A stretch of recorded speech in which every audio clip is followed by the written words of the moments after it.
We've been waiting for the Lenovo ThinkPad Helix for a long time. After its debut at CES, where the detachable laptop-tablet hybrid was easily one of the best things we saw all week, we waited for the device.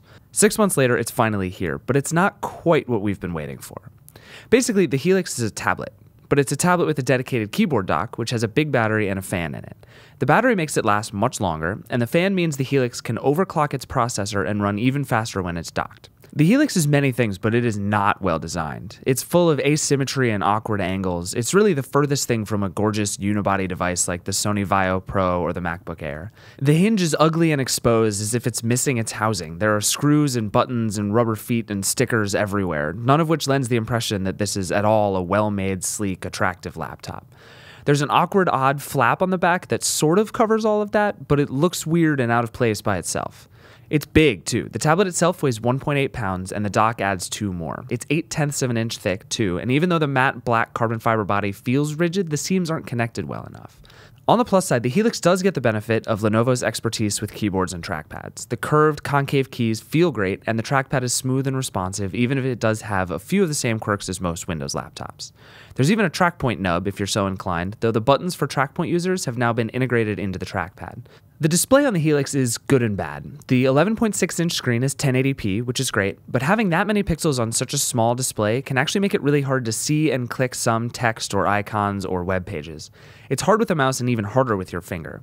There's an integrated digital pen, which helps a lot, and I found myself using it a lot more than I thought. Not for drawing, really, but just for getting around the operating system and doing some of the small on-screen things that are hard to do with such small targets. But it's not enough, and Microsoft really needs to improve how Windows handles high-res screens. Movies look great in 1080p, as do games, though you really can't play many games thanks to the integrated Intel graphics here. Actually, the biggest problem with the graphics here is that they're already outdated. The Helix runs a mostly clean version of Windows 8 on an Ivy Bridge processor, last year's model, which really doesn't make sense when Intel's new Haswell chips are already out. Performance on the Helix is really good, especially when it's connected to the dock and able to use that fan, but Haswell promises better performance, better graphics, and especially better battery. And the thing is, better battery life might be killer here, because it's already pretty great. We got more than 8 hours of battery life with the two parts connected, and more than 5 hours for the tablet alone. For something this powerful with this many features, that's pretty great. Here's the thing though, it's not performance that's the problem with the Helix, it's design. Lenovo did indeed make a powerful Windows 8 tablet, which not a lot of companies have done, and it coupled it with a good keyboard and a good trackpad. But in doing all that, Lenovo seems to have forgotten design entirely. I'd much rather have something like the Yoga, which is heavier but much better looking and more cohesive, or even the ThinkPad X1 Carbon, which is just a thin, beautiful, powerful laptop. Design isn't everything, but your $1,679 should buy a lot more care and attention to detail.